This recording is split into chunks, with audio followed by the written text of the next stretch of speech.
I have a second channel, Cube Comp MTDX.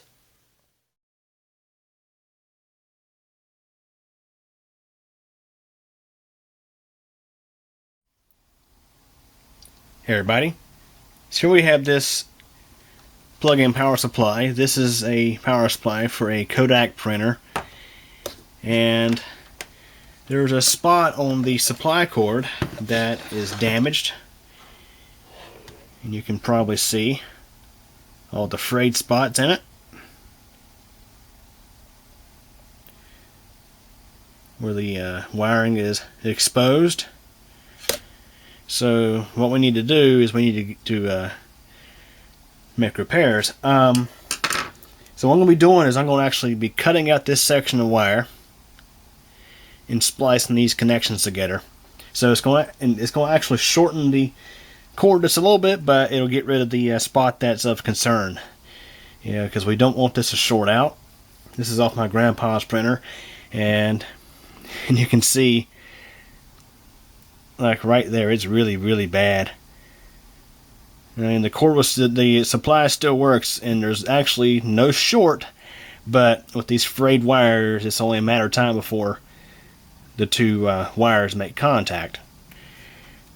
So first and foremost, I should mention this is on the DC supply from the power supply.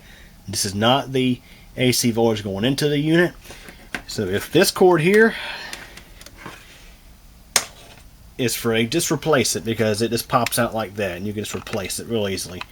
But this side is not replaceable, so don't do this with, I wouldn't recommend doing this with your 120 volt or 240 volt supply lines, depending on what part of the world you're watching this from. So to go and start out, we're going to go ahead and isolate the bad wire, which I've already located, and it's just this section right here. So what you're going to do is just follow with your fingers, with the supply unplugged, of course. With your fingers, follow the wire up and down from one end to the other, and look for any spots of concern where the insulation is damaged.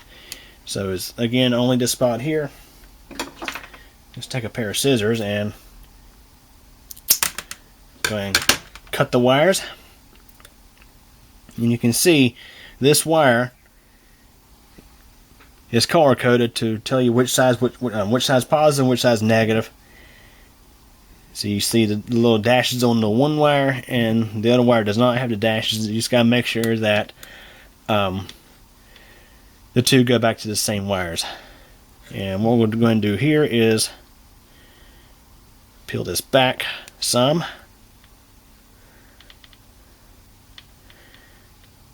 That right there should be good enough.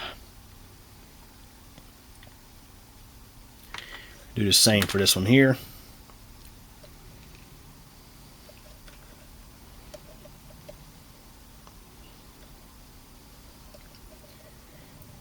Just peel it back.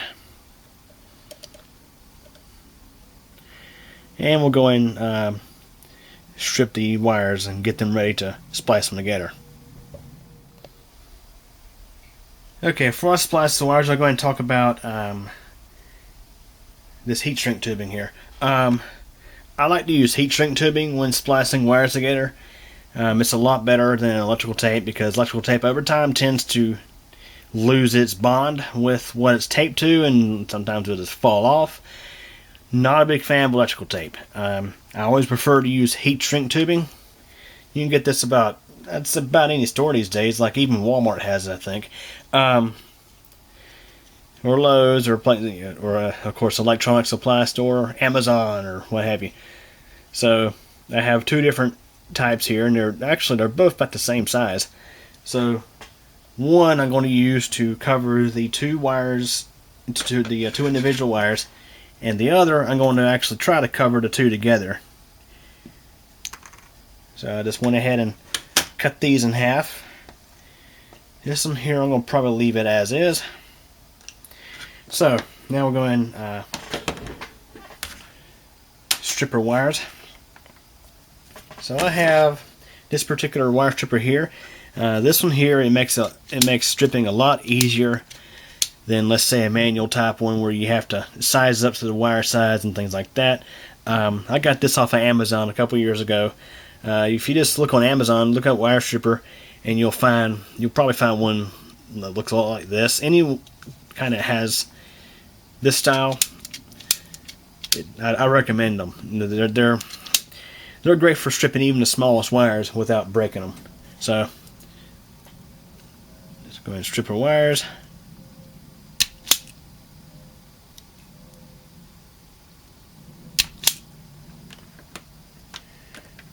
And we're going to do the other one.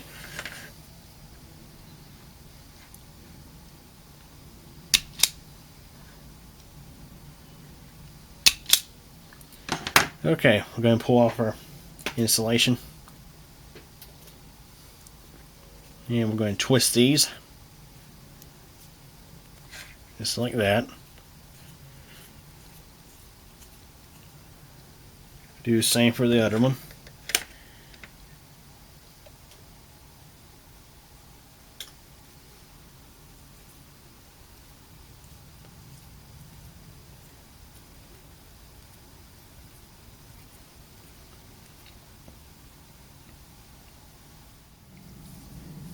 Okay, so now we want to go ahead and put our heat shrink tube in. Yeah, don't forget to do this before you actually connect the wires together.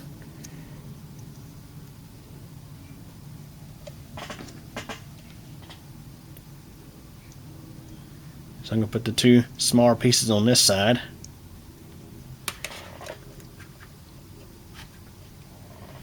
And on the other wire, I'm going to put this piece on. Got to feed both of these through it. Hopefully this will be thick enough to handle the two wires and heat shrink. Now we can go ahead and attach these two wires together. So we want to identify the one that has the gray markings on it. I think it's the other one. No, I had it right the first time. So we know this one here on this side has the gray stripes. We just want to match it up with the other one. And we're going to attach these two together. Yeah, you want to make sure you don't get this backward because you'll be feeding reverse voltage into whatever you're powering with this. And that would probably damage or destroy it.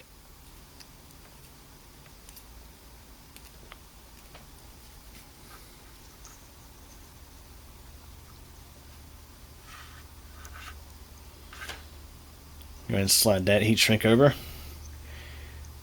And we're going to do this one.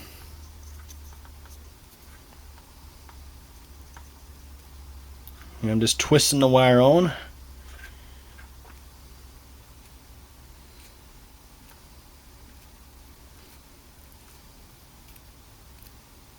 Just like that. Okay, so actually I'm going to go ahead and slide this heat shrink over because we're not actually done yet with either of these.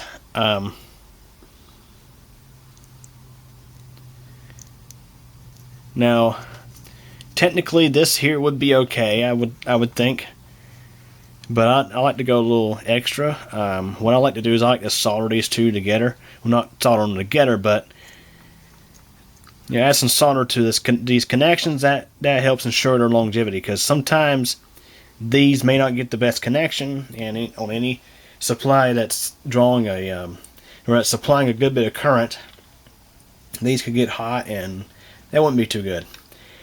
So another thing I should mention is you want to try to use the same style metal wiring when wiring these together, because if you have two different types of metal, they tend to interact with each other and you get corrosion and stuff like that. So just got to keep that in mind. So next, what I'm going to do is I'm going to start up the soldering iron and go ahead and solder these together. So that way I'll know for sure they have good connection.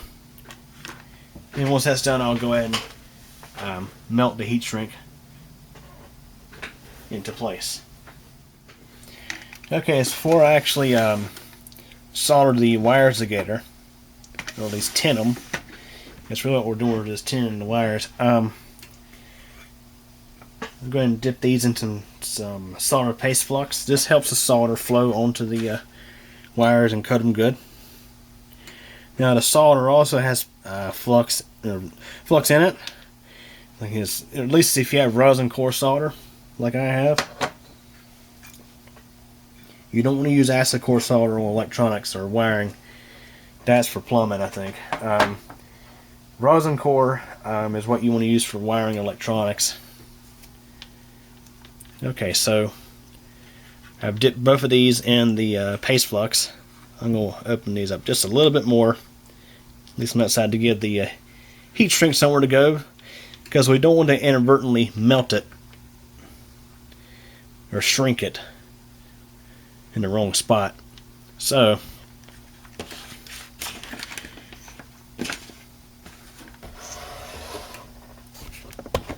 reposition the camera a little bit.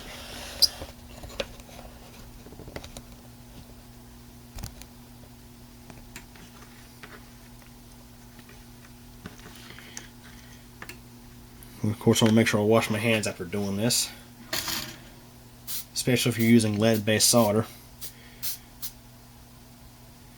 Okay, the tip is good and tinned. I've got this. I got this stuff here. It's a thicker solder, which would be fine for just wiring.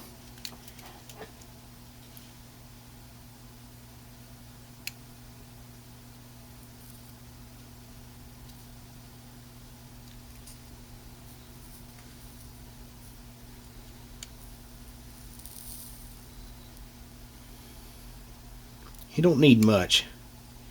You need just enough to coat the wire. And the good thing is my table is very resistant to heat.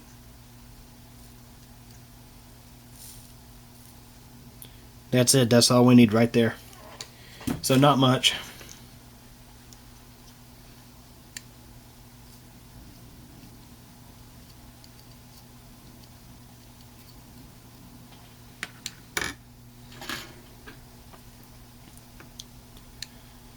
So I'm going to run the iron across this a little bit more.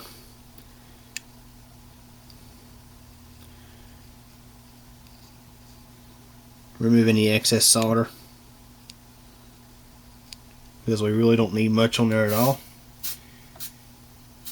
Just enough to coat it.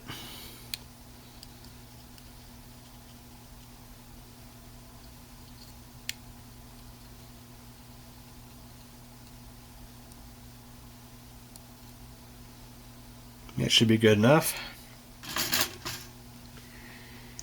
I'll leave the soldering iron on because I'm going to use it to shrink the tubing as well.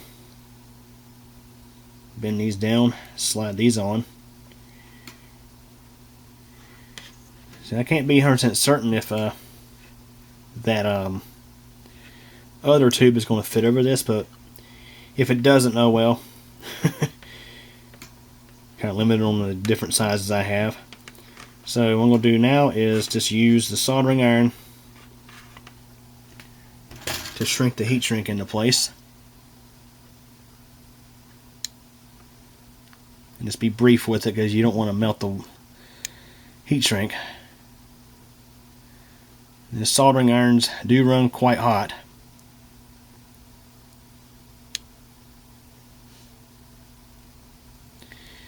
You can also use a lighter for this as well.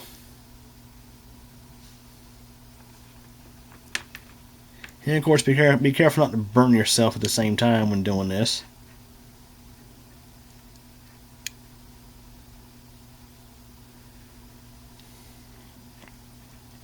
I'm actually going to switch over to the lighter.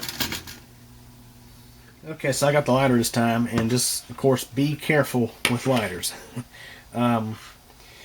You could also use a heat gun on the low setting if you wish. That's what I normally use when I shrink wrap my 18650 lithium ion cells. Just be very brief with this.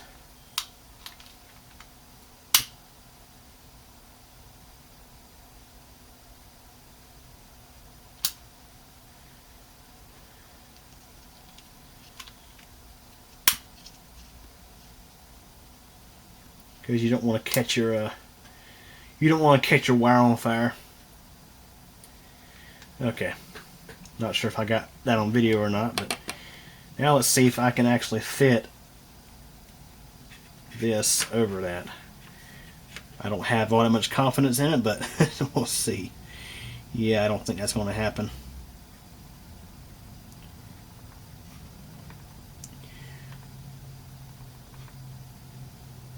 Okay, so what you could do here, if you wish, is since that was too small of a fit, I should have used a larger size. But what you could do here is you could wrap this with electrical tape; it'd be fine.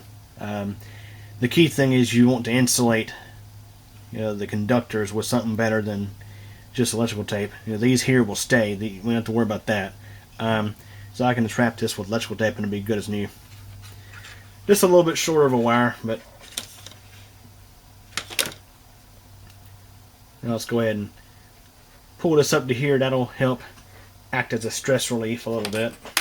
Now I'll just go ahead and shrink it on there with the lighter.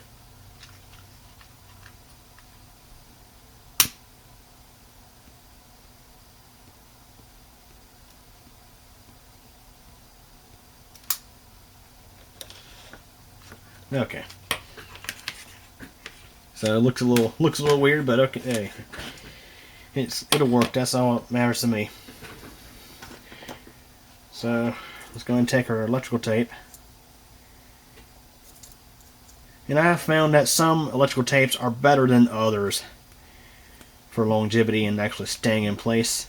This 3M Tenflex 1700 tape, I've had this roll for several years, and it's about every time I've used it, it's worked pretty well at staying put.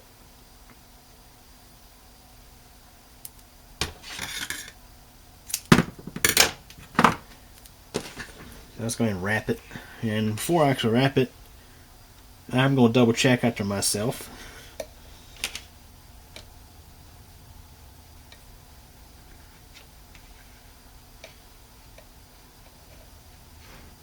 Just to make sure I didn't get the wires backwards.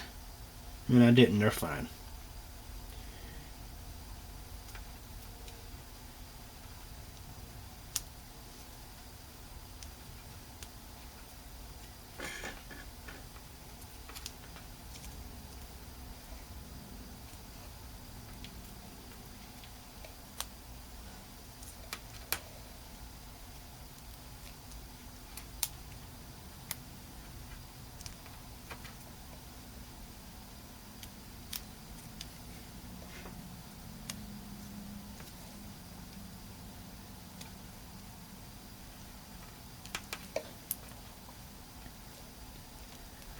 Okay, so the tape is on there, and it looks kind of crazy, but that's why I'm not exactly the biggest fan of electrical tape. But it's on there, so the cord should work just fine. So I'll go ahead and plug in, try the printer, see if it starts, and we'll know it's good.